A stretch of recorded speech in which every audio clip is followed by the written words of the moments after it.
जलदाय मंत्री कन्हैयालाल चौधरी ने पुलिस लाइन ग्राउंड में किया योगाभ्यास। अंतर्राष्ट्रीय योग दिवस के अवसर पर टोंक में भी अलग अलग स्थानों सामूहिक योगाभ्यास कार्यक्रमों का आयोजन हुआ। टोंक भाजपा की ओर से निजी कॉलेज में और जिला प्रशासन की ओर से पुलिस लाइन परेड ग्राउंड में आम जनता से लेकर पुलिस और प्रशासन के अधिकारियों ने योग किया। इस दौरान पीएचईडी मंत्री कन्हैयालाल चौधरी भी कार्यक्रम में मौजूद रहे।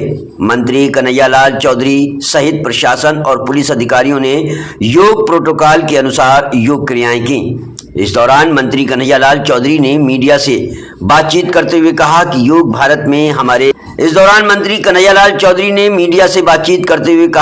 भारत में हजारों सालों से किया जाता रहा है। आज पूरा विश्व योग कर रहा है और इसके महत्व को भी समझ रहा है। मंत्री ने कहा कि भाग दौड़ मेरी दिनचर्या में स्वस्थ रहने के लिए सभी को समय निकालकर योग करना चाहिए। प्रदेश में विद्युत समस्याओं के लिए मंत्री कन्हैयालाल ने पूर्ववर्ती कांग्रेस सरकार को जिम्मेदार ठहराते हुए कहा कि कांग्रेस राज में 1 मेगावाट बिजली का भी उत्पादन नहीं किया गया, जिसके चलते सप्लाई और डिमांड में गैप आने के चलते समस्याओं का सामना प्रदेश की जनता को करना पड़ा। साथ ही उन्होंने कहा कि आने वाले समय में राजस्थान में पेयजल किल्लत नहीं होगी। हम नदी से नदी को जोड़कर बांधों को भरने का काम करेंगे। साथ ही प्रदेश में पेयजल के बेहतर डिस्ट्रीब्यूशन को लेकर उन्होंने अपने महकमे के अफसरों की तरफ से भी और कांग्रेस पर अवैध नल कनेक्शन देकर राजनीति करने का भी आरोप लगाया। इसके साथ ही कई अन्य मुद्दों को लेकर किए गए सवालों पर भी खुलकर अपनी बात रखी। इस मौके पर भाजपा जिला अध्यक्ष अजीत सिंह मेहता मौजूद रहे। बचा है मानसून को लेकर किस तरीके की तैयारियां हैं? अगर कहीं ना कहीं मानसून अगर उस तरीके से नहीं रह पाता है तो क्या आगामी स्थिति? देखो, जिस तरह से हम नेगेटिव क्यों सोचे, पॉजिटिव सोचे, हम सब ईश्वर पे मानने वाले लोग हैं और हमें पूर्ण विश्वास है जिस तरह से हमारे भारत के वैज्ञानिकों ने जो ये 10 सालों के अंदर जो मौसम का पूरा अनुमान लगाया, उसके आधार पे 100% जो पूरा जो बारिश होती है उससे ज़्यादा बारिश होने का अनुमान है। और लग रहा है कि आने वाले टाइम में जो आज कल से प्री मानसून जो चालू हुआ हमारा ये भी बढ़ेंगे। और जो टारगेट हमें जो ERCP, क्योंकि पानी अकेला मानसून से हमारा नहीं बढ़ सकता, बाकी बाहर से जो नदियों में बह के जाता है तो उन नदियों जोड़ने का जो टारगेट दिया है और इसको जो यशस्वी प्रधानमंत्री जो हमारे वजरलाल जी मुख्यमंत्री जी ने जो सैंक्शन दी है, इसका भी हम बहुत जल्दी इसकी शिलान्यास करने वाले। इसकी DPR बन चुकी है और सारी नदियों का जो पानी जाता है, चाहे यमुना का समझौता हो, चाहे हमारी ERCP हो, और विशेषकर बरौनी नदी को भी पानी हम बनास में लेके आ रहे हैं। आने वाले टाइम में समय लगेगा, 4-5 साल लगेगा, बाकी आने वाले टाइम में राजस्थान में पानी की कोई कमी नहीं रहेगी। ये पानी के साथ साथ बिजली की भी मैं बात कर लूँ कि आप पानी के साथ बिजली की बात करें कि डेली कहीं ना कहीं बिजली की कटौती आ रही है। बाकी मैं आपके माध्यम से राजस्थान की जनता को बताना चाहता हूँ कि 5 साल के अंदर जिस तरह से डिमांड बढ़ी है, क्योंकि आज मानव का जीवन स्तर काफ़ी सुधरा है 10 सालों के अंदर। हर आदमी, जहाँ पे पहले पंखा नहीं था, पंखा आ गया, जिनके पंखा था कूलर आ गया, जिनके कूलर था उनके AC आ चुके हैं। लगभग 30 से 40% डिमांड इन 5 साल में बढ़ी है। और पिछले 5 साल में दुर्भाग्य रहा कि पिछली सरकार 1 भी मेगावाट बिजली का प्रोडक्शन नहीं कर पाए। जब मांग और सप्लाई के बीच में गैप आएगा, डेफिनेटली कहीं ना कहीं राजस्थान की जनता को भुगतना पड़ा। और दूसरी जो आज टेम्परेचर की बात करें तो पिछले 2022 के अंदर 22-23 में जो टेम्परेचर था वो लगभग 35 से 45 डिग्री के बीच में था। आज टेम्परेचर सूर्य भगवान भी ज़्यादा ही मेहरबान रहे, इस बार हमारा टेम्परेचर 45 से 52 डिग्री तक पहुंचा। तो कहीं ना कहीं इसकी दिक्कत भी आई, इसकी समस्या पानी में भी आई है। क्योंकि पिछले जो 22 के अंदर जो बारिश हुई थी उसमें लगभग 300 बांध भरे थे, इस बार 197 बांध भरे थे। टेम्परेचर बढ़ा, भूजल स्तर भी गया। और उसके साथ साथ सबसे बड़ी मैं धन्यवाद देना चाहता हूँ मेरे PhD के अधिकारियों को, जिन्होंने जो जिस तरह से काम किया। क्योंकि लगभग 20 लाख कनेक्शन तो हमने पिछले 1 साल के अंदर ऑथेंटिक दिए हैं। और कई लोगों ने जो पिछले सरकार ने राजनीतिकरण करते हुए कई लोगों को अवैध कनेक्शन दिए, ऐसा करके 40 लाख कनेक्शन एक्स्ट्रा होने के बावजूद, पानी कम होने के बावजूद हमने प्रॉपर इसका डिस्ट्रीब्यूशन किया। हमने कंट्रोल रूम स्थापित किया। पहले कोई सरकार नहीं करती थी कि जिले के ऊपर कोई कंट्रोल हो, कोई लोगों की पानी की समस्या सुनी जाए। तो हमने कोशिश करी बेस्ट और भी कमी होगी, हम आपको विश्वास है इसको पूरा करेंगे। और राजस्थान में 108 है कि चिरंजीवी 2 कार्यक्रम में भाग लिया है, किस तरह का मैसेज? सबसे पहले तो मैं आप सबको, पूरे सभी राजस्थान की जनता को, टोंक जिले में जहाँ और हैं जिला स्तरीय पूरे टोंक जिला की सभी जनता को 10वें जो अंतर्राष्ट्रीय योग दिवस जो भारत के द्वारा पूरे विश्व में प्रधानमंत्री के द्वारा चलाया गया, उसकी मैं सबको बहुत बहुत शुभकामनाएं देता हूँ।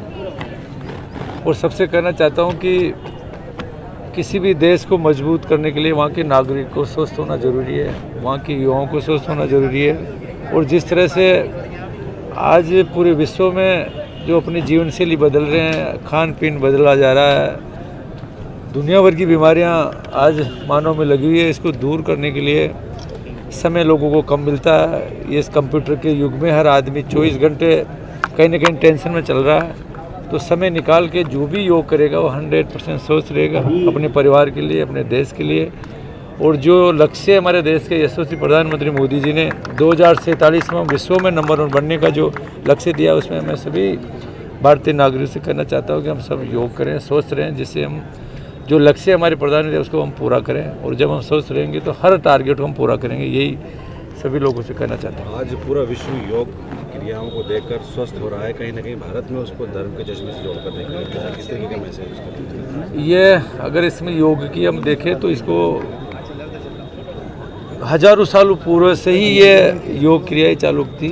और जब इसको विश्व में देखा गया, विश्व के सभी देशों ने दिखाया, तो पूरे विश्व के सभी धर्म, चाहे हमारे मुस्लिम धर्म हो, चाहे ईसाई धर्म हो, चाहे हिंदू धर्म हो, चाहे बौद्ध धर्म हो, सब लोगों ने इसको माना। और आज सारे के सारे धर्म इसकी तरफ आ रहे हैं। तो ये कुछ रूढ़िवादी लोग कुछ कह सकते हैं, बाकी ऐसा नहीं है। सब धर्म इसको अपनाने की कोशिश करके इसका सीधा डायरेक्ट इफेक्ट पड़ रहा है। जब आदमी स्वस्थ रह रहा है तो इससे ज़्यादा जो आदमी पेस्टिसाइड के द्वारा जो कई एलोपैथिक दवाइयों के लिए जो जा रहा है, उससे इलाज नहीं हो रहा है, जो योग से हो रहा है, तो सब मान रहे हैं इसको। देखिए सर, खासकर पेयजल को लेकर बड़ा संकट सा राजस्थान में रहा है। अब चूँकि मानसून की दस्तक भी है और कई तरह की चीज़ें रही हैं, खासकर जब PRC प्रोजेक्ट को लेकर भी बात रखी जाएगी। देखो, ऐसा कुछ नहीं है। हमारी सरकार चाहती है कि जो योजनाएं लागू उसको उसका प्रॉपर बेनिफिट मिले। हमारे चिकित्सा मंत्री जी ने कल बयान दिया था कि 25 लाख तक की, तो हमने जब इसका देखी कि जांच की तो पता लगा कि शायद 25 लाख तक का पूरे राजस्थान में एक आदमी को भी बेनिफिट नहीं मिला, किसी की ज़रूरत ही नहीं पड़ी।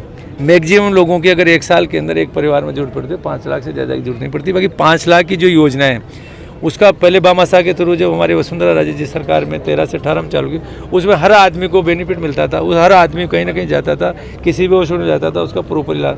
बाकी इन्होंने उस योजना का नाम बदला, जो आयुष्मान भारत योजना देश के यशस्वी प्रधानमंत्री चालू किया था, केवल इन्होंने नाम बदला, बाकी उसमें जो बेनिफिट मिलना था उसको प्रॉपर कहीं नहीं दे पाए। हम चाहते हैं, हमारी सरकार चाहती है कि उसको किस तरह से उसमें त्रुटि है उसको पूरा करे। और कोई भी आदमी राजस्थान का किसी भी प्राइवेट हॉस्पिटल में या जहाँ पे जो मान्यता प्राप्त जो राजस्थान गवर्नमेंट दे रही उनमें जाए तो उसको तुरंत इलाज मिले, वो देरी नहीं लगे। और वो जो पेपर्स फॉर्मेलिटी के लिए बेचारा वो आदमी चक्कर लगाता रहता है और लास्ट के अंदर जेब से पैसा देता है, तो वो दिक्कत नहीं है। इसके लिए हम उसमें सुधार कर रहे हैं। राजस्थान की जनता को कोई तकलीफ नहीं आने देंगे।